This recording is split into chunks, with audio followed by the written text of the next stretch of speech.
everybody, Wannabe Reviewer here, and welcome back to the Wannabe Podcast, episode 69. That's right, that number. Get your jokes out of the way now. But yeah, that out of the way, guys. Really quickly, just wanted to say before we start, last week I said I was going to try to have a guest on this week. In fact, it was going to be a friend of mine, been friends with him for quite a while. Really been wanting to have him on here just so he can experience, being on the podcast, because I've talked to him about it before. But I don't know, he's just been MIA recently, don't really know what his deal is. So that kind of fell through, and unfortunately, this episode will have to be a solo one. Which, yeah, episode 69 is going to be all about some solo action, so isn't that ironic?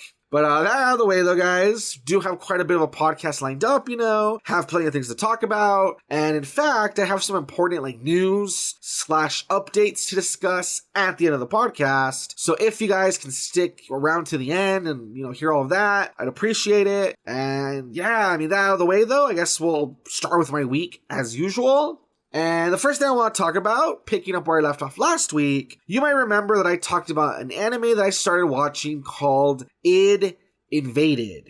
And for anyone who, listened to last week's podcast and last week's episode, I said that Id Invaded was this really interesting, what I called it was, basically like the Matrix meets Inception. You have this detective guy that he basically dives into the consciousness of killers, and he tries to use this weird landscape that's all, fragmented and weird and symbolic and stuff to try to find clues about the killers and the crimes that they did. And kind of the shtick of the story is that in order to enter these id wells, id as in the psychological term for id, there's ego, super ego, and id.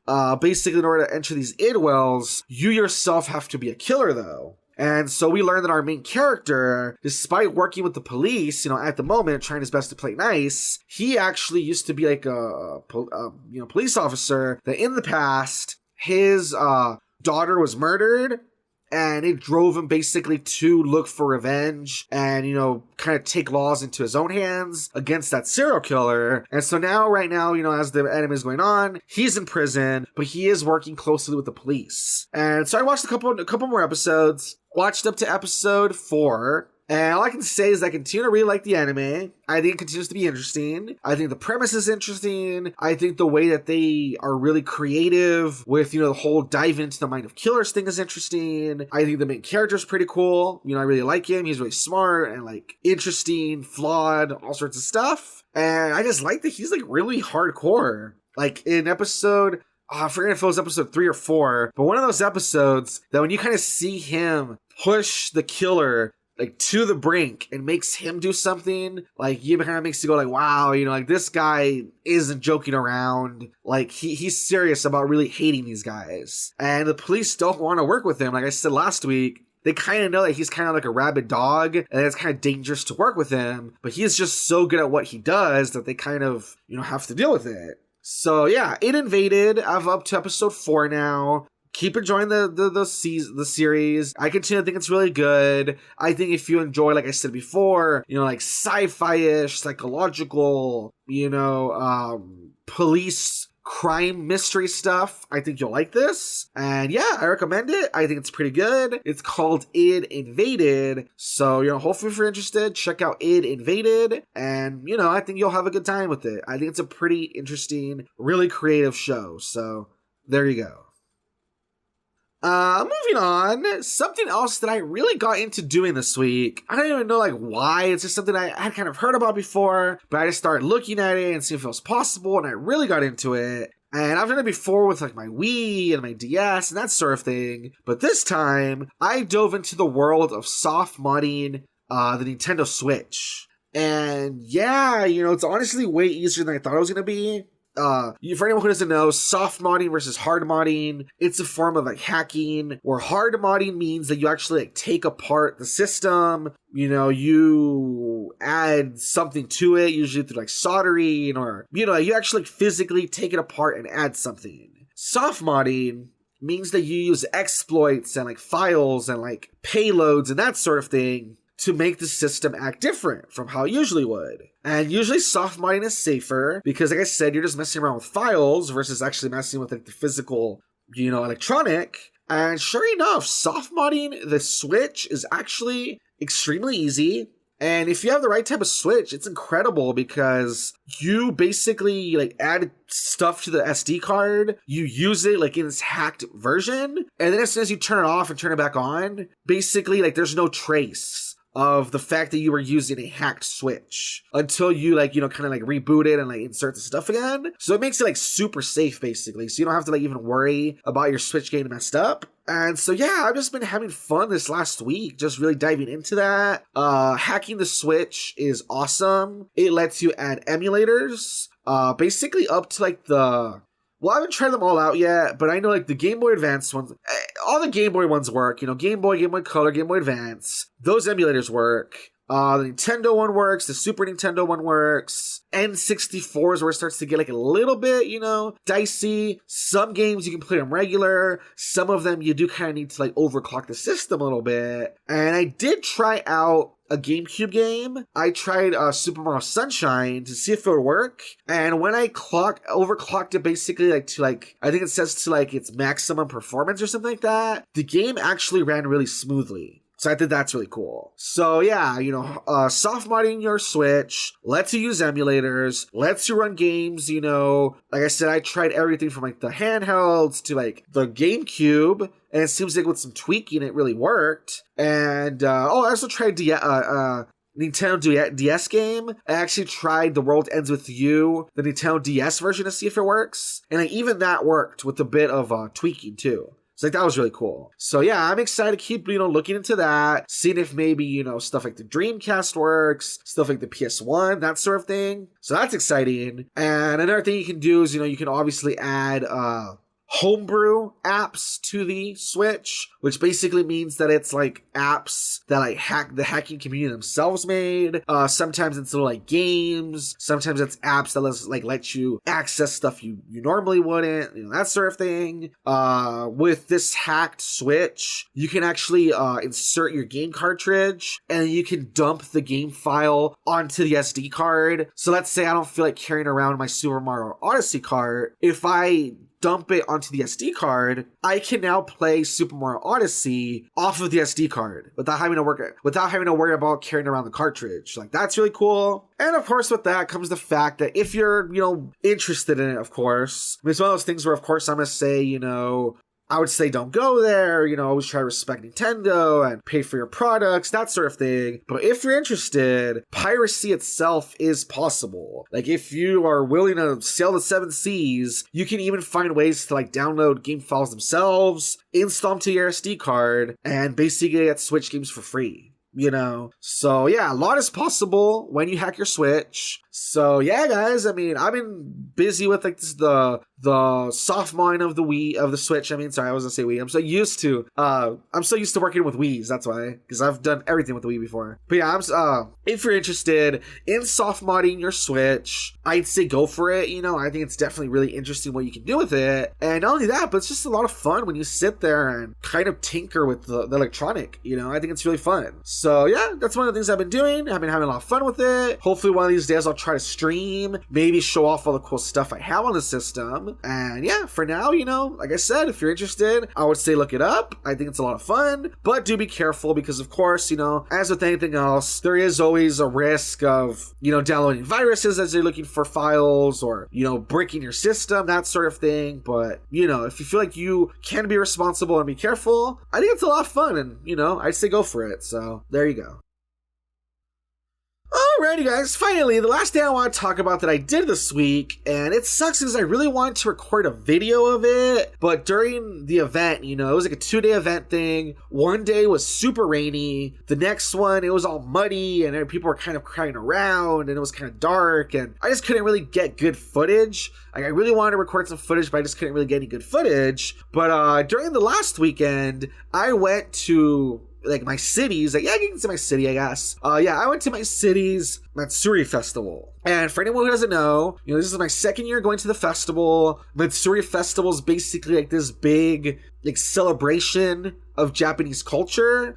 Basically, when you go there, this time it was held at like this big park, and they had all sorts of Japanese food to try out. I mean, you have to buy it, of course, and it is a bit pricey, but, I think it's worth it because it's a different experience. So there's all sorts of, like I said, food to try out, all sorts of desserts. They have all sorts of live events going on, like taiko drummers and bands. And at one point during like the first day when I was leaving, that, the rain had settled down a little bit. They basically had like a Super Sentai show. Like they were performing on stage. That was really fun. They have a lot of merch for sale. Since I didn't really get footage, hopefully in the near future, I'm going to try to do a video where I show off more of my merch, since the last video I did for like my 3rd anniversary, where I showed off all the merch I got. Since then, I've bought like a whole bunch more stuff. Well, not like a whole bunch, but I bought some more stuff. So, I have like a figure I'll try to show off. I have, what else did I get? It was a figure, a little mask thing, a few like Yu-Gi-Oh cards and stuff. I mean, just a few like trinkets here and there. I'll try to show those off. And just, overall, I just had a really fun time. And just say that, if you ever hear about a Matsuri Festival happening near you, I would say go. I think it's a whole lot of fun. And especially if you're interested like in Japanese culture, being able to have like the chance to buy merch and food and see these like live shows and stuff, I think it's a lot of fun, So like I said, unfortunately I don't have a video to show, wasn't able to get any good footage, but trust me, it was a fun time. If you kind of want to get an idea of what a Matsuri Festival is, you can check out my last year's video. I think that kind of gives like a good idea. And guys, that's basically what I did with my week. So, there you go. Alrighty guys, and with that out of the way, I guess we'll transfer over into the news. Something I'm noticing though about, like the last thing I talked about and the first news story, I didn't even like plan to schedule it this way, but looking at it, it is kind of ironic that one follows the other. You'll see what I mean in a moment, but transferring over to the news, as the article of the first news story says, Microsoft cancels GDC 2020 presence due to coronavirus concerns. So for anyone who doesn't know, the GDC is the Game Developers Conference, and basically during the Game Developers Conference, it's not one of those big ones that I usually follow. I don't really follow it as much as like E3 or Game Awards or, that sort of thing. But from what I know, it's supposed to be a pretty big event where basically all of these different, publishers and game companies and stuff come together to, show off stuff, I guess, whether it's games or software or whatever. And it sucks because, if you read like the first line, it says following Sony, Facebook, Kojima Productions, Epic Games, Unity, and more, Microsoft has canceled its presence at Game Developers Conference 2020 due to concerns surrounding the novel coronavirus, and it says like COVID-19 or something like that. I guess that's a code for it. And it really sucks. It really sucks to see how this disease, this virus thing has really started to affect events, because I know I had heard, like, okay, so this is getting canceled. It's in San Francisco, California. I guess people are just wary about traveling and infecting each other, that sort of thing. But I had also heard that, I think there was like different movie viewings in different countries that are getting canceled. I think there was like a movie that was supposed to start shooting. I don't remember what movie it was. I know it was some sort of famous movie though that's supposed to begin shooting like this month. But same thing, because of the coronavirus, they're kind of delaying, the beginning of production. And so, it's just one of those things that I want to share because it's so crazy how the coronavirus is really affecting travel and events and all that stuff, So I just kind of want to throw that out there. And I guess the reason I said it feels kind of hypocritical or it feels kind of weird for this to follow my last story is because, if you always read the tips and stuff they give, it always says to obviously like wash your hands. If you're going to cough, cover your mouth, that sort of thing. It says to try to avoid travel, and staying away from large groups of people, that sort of thing. And I was definitely going to give you guys the same tips, I was going to say, if you're going to travel, make sure you try to stay safe and avoid big crowds, that sort of thing. But then I noticed I feel like kind of a hypocrite saying that when I just went to like this huge festival where there was all these people everywhere. And so that's why as I was looking at the docket, I ended up feeling like a bit hypocritical, because here I am telling people, yeah, try to stay safe and don't go in big crowds and like that sort of thing. And I just spent the last weekend at a festival where, yeah, you don't know if people were traveling from other countries and stuff, so I don't know.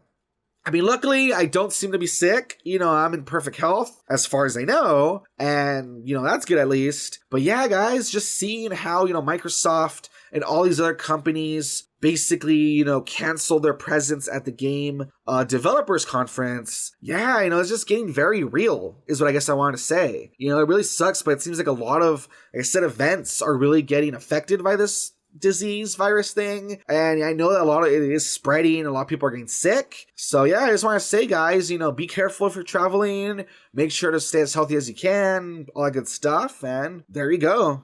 Just be careful, guys. I guess that's all I can really say. So yeah.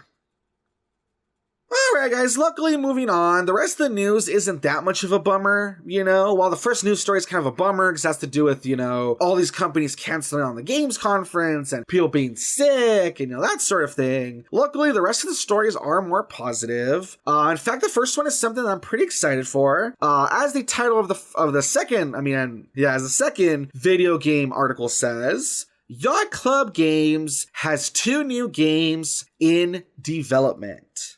Now, for anyone who doesn't know, or maybe they feel like they've heard of Yacht Club, but they don't know who that is, Yacht Club is this awesome little indie studio. They're the ones who made Shovel Knight. And it's funny because, what began as a Kickstarter with them making this little retro-style game. I mean, think about how far Shovel Knight has come. He's had a bunch of cameos and a bunch of stuff. I mean, he is a suit of armor and bloodstained, and he is a trophy in Super Smash Bros. Ultimate. I mean, the little game company and its character has come super far, and it's crazy because even though they're a little game studio and they've been around for a few years now, all of it has been dedicated to Shovel Knight, because they basically just kept adding, features and features and features. And so, yeah, I thought it was really exciting that finally they're teasing that they have 2 new games in development. Unfortunately, that's kind of where the story ends. They don't really say what kind of games they are, or when they're going to launch them, or when we're going to hear any news about them. But I still think that's pretty cool. I think the fact that they're working on 2 games is really awesome. And if you read kind of, some of the comments in, some of the forums where people are talking about this, people are saying that, yeah, they hope that, Yacht Club has done such a good job of emulating the NES style with Shovel Knight, that they're hoping that maybe the next 2 games, maybe one of them will be, more like an N64 game, where it'll be more of a 3D platformer. People thought that'd be cool. Other people are saying it'd be cool if they did a 2D style Zelda game, a top-down view sort of thing. I think that'd be pretty cool too. But for now, it's just speculation. We don't really know what they're going to make. For all we know, they're going to make something totally different. But like I said, I just think the fact they're making 2 new games and that they felt comfortable enough to announce it, I think that's really cool. Hopefully that's a tease, and maybe they'll reveal something soon, maybe at E3 or something. And yeah, I'm excited. I think that sounds cool. I definitely want to see what Yacht Club has in store. And if you like Yacht Club and their work, and if you're looking forward to it, then keep looking forward to it. Keep an eye out for it, and there you go. Alrighty, guys. Speaking of something else that I'm super excited for, I've been covering this story. It wasn't last May, the week before that, but it's a little bit of an update. But if you guys remember, I mentioned that The Wonderful 101, this awesome little underrated game by Platinum Games, I had mentioned that they had launched a Kickstarter, and it seemed that not only was the Kickstarter definitely met within a few hours, but it looked like it was making enough stretch goal money to hopefully add some new stuff to the game. And sure enough, it seems like the game, it's not really so much that they needed the money. I think that they kind of just wanted to know that the interest was there, because as the title of this article states, The Wonderful 101 Remastered launches May 19th in North America, May 22nd in Europe, and June 11 in Japan. So I think that's pretty soon, especially compared to other Kickstarters. There's definitely a few Kickstarters that I have followed. There's still a few that I am following that, let's say I, helped kickstart it. I funded a part of it back in 2018. There's some games that still I haven't gotten yet. even though they had said they were going to try to be done like in 8 months, there's games that still I haven't gotten.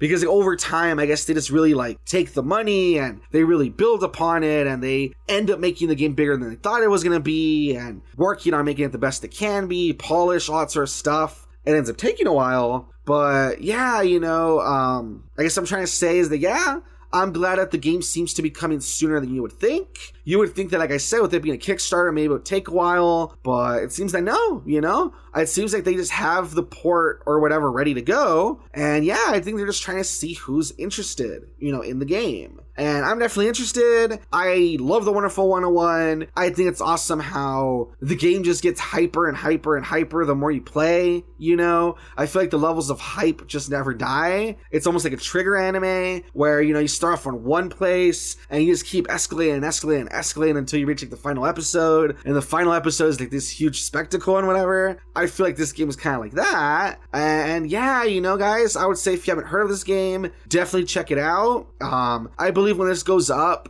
this podcast, I think it should have a few days left of the Kickstarter. So, if you can, try to kickstart the game, From what I know, I think you can get like either a digital copy for pretty cheap, or you can, give a little more money to try to get yourself like a physical edition. And even then, I think the physical edition still comes out less to what you would pay in a store.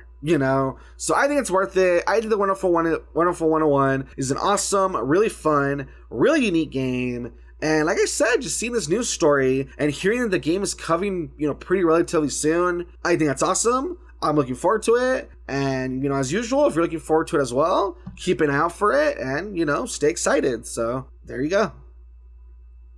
Alrighty, with that being said, this last news story kind of ties into the last one, because if anyone remembers when I first brought up the Kickstarter story about the Wonderful 101, part of the story that I mentioned is that apparently Platinum Games, the people who make, the Wonderful 101, Nier Automata, Bayonetta, that sort of thing, they apparently had a website where they were basically teasing 4 big announcements, and after the Wonderful 101 was like revealed that they were making a remaster, remake thing of it, they filled that in and they said there was 3 more surprises to go. Well, basically, we have our second announcement. We don't know too much about it yet, but as the title of the article states, Platinum Games introduces Hideki Kamiya-directed hero game Project G.G. And it's pretty cool, if you read about it. Basically it seems like what we really have so far. It says, I'm trying to skip down to where it talks about it. It says, the magazine shows a boy posing, body covered in pale light, and transforming into a giant to fight against a kaiju. Now, for those of you who don't know, kaiju basically means like big monster. Think Godzilla or any of like those guys that he like goes up against. And so that's pretty cool that apparently, Platinum's second announcement is that they're making this like action game where, yeah, I guess this kid transforms into this giant creature to fight kaijus. And I think that's really cool, honestly. I think that if they do the game well, which I do have hope in because, Platinum's pretty good at combat and stuff, I think a game where you run around as this giant creature fighting giant monsters, like, I see the potential there. I think that could be a lot of fun. I think it sounds like a pretty good game. And yeah, like I said, unfortunately, we don't have too much more like news. That's basically all I've said so far, because I guess they're just, kind of just teasing it. But yeah, guys, it's called Project G.G. It has to do with heroes. I mean, in fact, they're calling it the final entry in the Hideki Kamiya trilogy of Hero Works, with the other 2 being, Beautiful Joe and the Wonderful 101. And so, yeah, I just hope that it's a good game, because Beautiful Joe, interesting game. I thought that it was cool. You could like mess with the camera and time and all that stuff. Likewise, I think that the Wonderful 101, the fact that you fight as like 100 different people, morphing into weapons and taking down huge creatures, I thought that was really cool. So yeah, if they do something really interesting with this next one, then I think they definitely have like a big winner on their hands. So I'm excited. Like I always say, I don't know if you're excited. If you are, stay excited, keep an eye out for this, and there you go. Alrighty guys, transferring over to TV news. That's right, TV news. I couldn't really find anything too interesting in the world of, movies. I feel like a lot of movie news stories were basically, rumors of upcoming stuff, a lot of Marvel news, a lot of DC news, a lot of talk about Star Wars, different things that happening there, So I didn't really think there was a lot of movie news this week, so that's why I'm skipping it. But jumping over to TV news, this is kind of an interesting news story, not so much because I like the show itself, but because I'm pretty happy to see this actor come back. You'll understand what I mean in a moment. As the title of the article states, American Horror Story Season 10 cast revealed includes Macaulay Culkin. So that's what I meant. That even though I'm not a fan of American Horror Story, honestly, it's one of those things that I've heard about, but I've never felt too interested in watching it.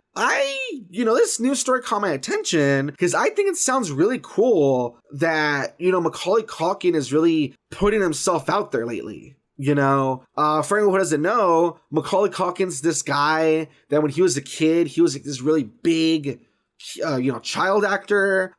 He made like the Home Alone movies. He made The Page Master. He made Richie Rich. He just made a few movies here and there. Like I said, he was a kid actor. I guess what he's most known for though is like the Home Alone movies. And then unfortunately, after he really reached like a certain age, that he wasn't really a kid anymore, Macaulay Culkin kind of just disappeared, from the limelight, and no one really knew what his deal was. People were wondering if he was like on drugs, if he was dead, if he was depressed, that sort of thing. And even though he says that, he's never been like in that bad of a situation, he says that he kind of just wasn't in the mood to like really be in public. In the last few years, he kind of has popped up again. I know he has like a podcast and he tweets a lot on Twitter and that sort of thing. And it's like I said, I think what caught my attention about this news story, not so much the American Horror Story part, because honestly, I've never watched the show and I don't really have an interest in it. But hearing that Macaulay Culkin's gonna star, I think that's really cool. And like I said, I just think it's kind of cool. Like he finally emerges again from the shadows where he was hiding, and seeing that he's working on projects again and stuff,